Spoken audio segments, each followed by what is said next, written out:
Coach has a history of designing amazing bags all of their own, but they also have a history of copying some designs from other fashion houses. Today we'll look at the first time that Coach mimicked another designer, in this case Dooney Bourke, and why. I'll also share my personal story with Dooney Bourke and why I've never really bought one, so stay tuned. And welcome, I'm Autumn Beckman and I'm here to help you live your most luxurious life within your budget.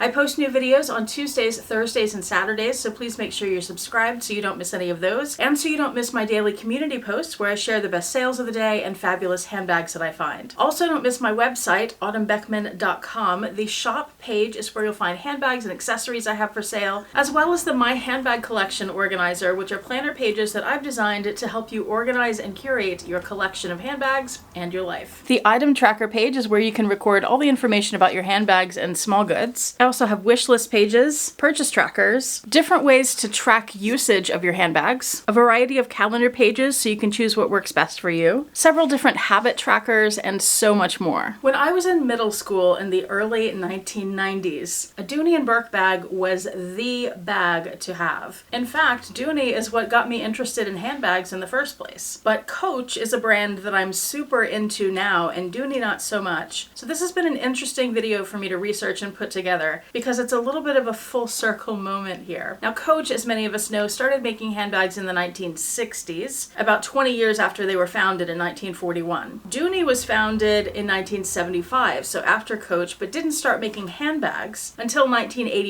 which was about 20 years after Coach. So at this point, Coach was very well established. People loved them. They were in high demand. They were very, very successful at this point. Coach bags of this era were made of vegetable tanned leather, inside and out, mostly suede on the inside, with brass hardware, and they were solid colors like this court bag. Dooney, on the other hand, was made of bridal leather, and they quickly built a very good reputation as well, and were sold in stores like Nordstrom and Saks Fifth Avenue and Brooks Brothers. So not low end. These were bags like Coach bags for people with some disposable income. But it wasn't until 1983 that Dooney released the leather that they became really known for and they exploded on the market. And that is the all-weather leather, or AWL. And these bags are also where we saw the introduction of Dooney's duck logo, because the duck represented the water just falling off a duck's back like it would on your all-weather leather. So here's something I found. It says the secret lies in the tanning process.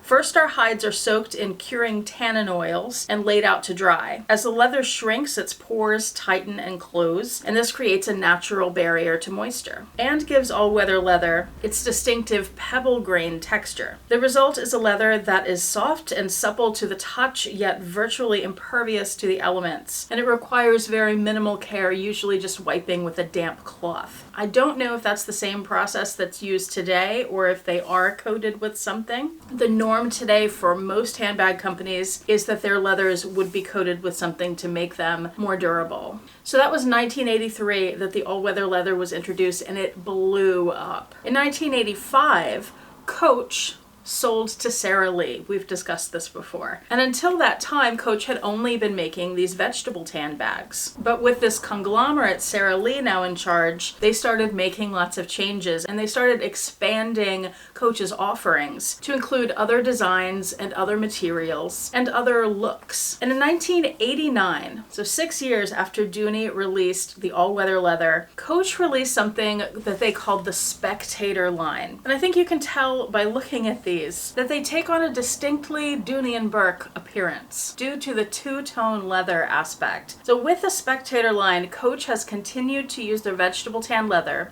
but rather than do solid color bags, they have altered the trim to their tobacco color to have that contrast of brown trim with whatever color bag that looks like Dooney Bourke, who had become a huge competitor of Coach's at that time. The Spectator Collection started out with 8 classic bags. They didn't even design new bags for this collection. They just pulled bags they already had and put this tobacco trim on. These 8 bags were the Madison Satchel, the Swagger, the Dinky, the Mini Bag, the Riding Bag, the Compartment Bag, the City Bag, and the Classic Hobo. And as far as I know, this is the first time, other than early Bonnie Cashin bags in the 60s, 60s that Coach deviated from the solid color handbag. And in fact, in their little paragraph introducing this collection, Coach says the Spectator Collection will add excitement and style to your wardrobe.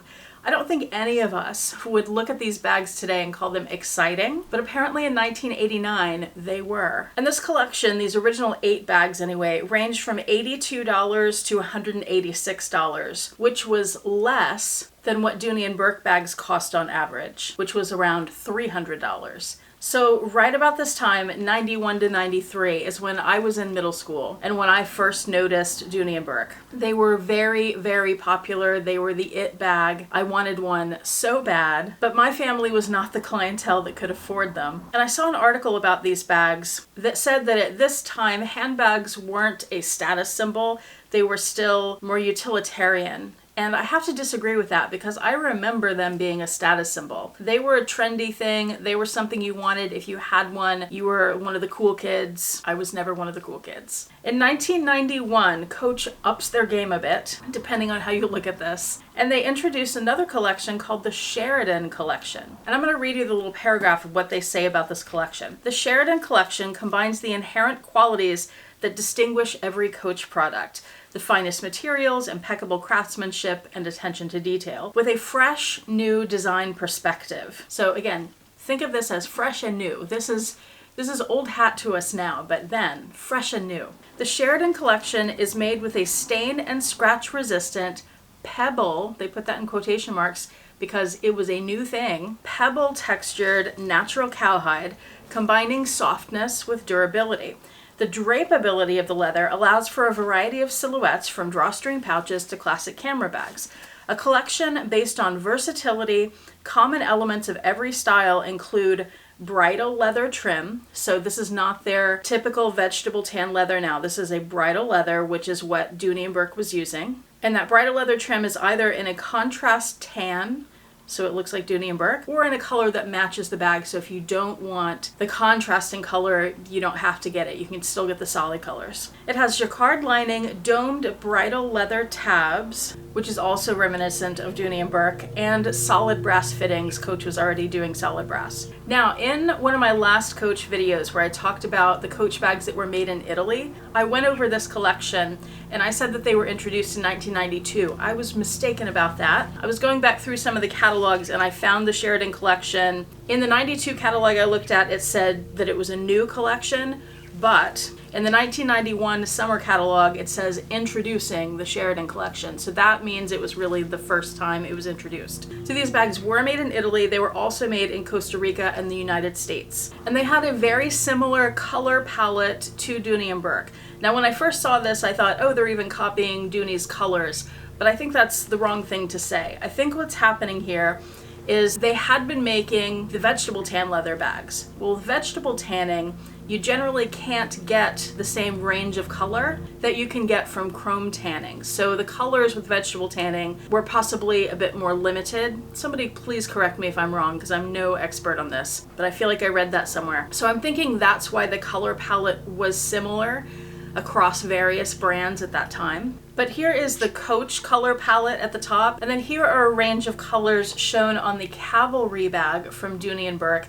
This is from a 1987 catalog. You can see the color range is very, very similar. So with the introduction of this Sheridan Collection, you still have consistency across the range of colors, and we maintain that same look with the brown contrasting trim on a lot of the bags that we see from Dooney and Bourke originally. But the difference between the Sheridan Collection and Coach's previous Spectator Collection is that they're now offering basically all-weather leather. Plus, in 1992, so 1 year later, Coach introduces the Dakota Collection, which is almost identical to the Sheridan in terms of the look and the functionality. You have that brown leather trim, you have the similar color palette, and you have an all-weather leather again. Coach describes it as scratch, stain, and weather resistant. But the texture of the leather is different. So the Sheridan was that pebbled texture. This one they're calling box grain, and they say will always retain its new appearance. Whereas their previous vegetable tan leather As we know, that patinas over time. It absorbs moisture if something's spilled on it. So vegetable tan leather definitely changes over time. These new leathers are supposed to retain that new look and not visibly wear like the vegetable tanning does. So that is how Coach did Dooney wrong. They copied their designs and their materials, basically. The style of the bag is different, but they pretty much look the same and act the same. And they're at a lower price point.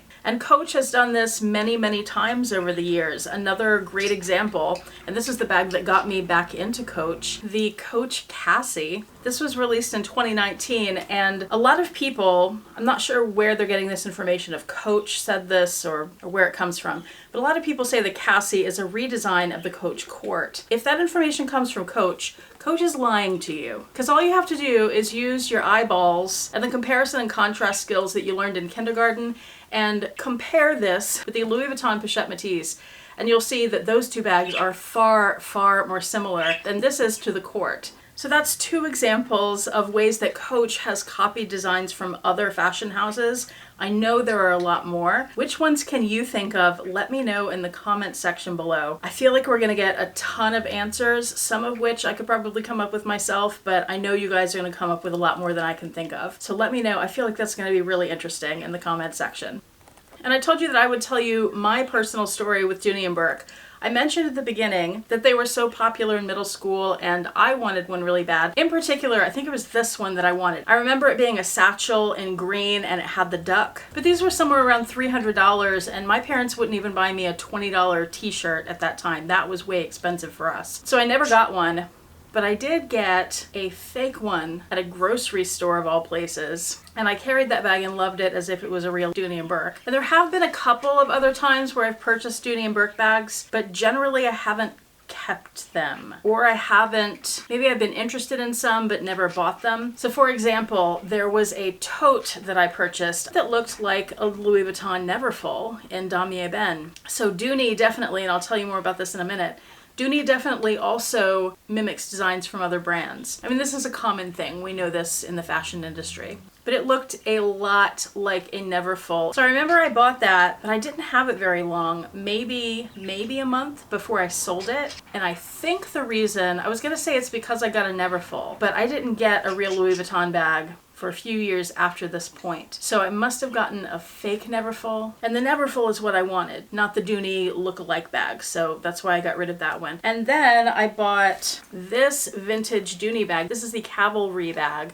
not Calvary, but Cavalry. And this comes in two sizes. I actually have both of them. So the large and the smaller size. The small is just a shoulder bag, the large is crossbody. The reason I bought this one, it was for a video that I did a year or two ago with a few YouTube friends about cleaning vintage bags. I may put this up for sale at some point. I'd like to get it in another color. I'll try to find that video and link it below. But I'm not planning to keep those two bags. I just haven't gotten around to selling them. And then the other bag that I bought, and this one I actually did buy to keep, was the Dooney duck bag. I'll bring it closer. Mine is in navy, so it has the oversized duck logo. It says all-weather leather.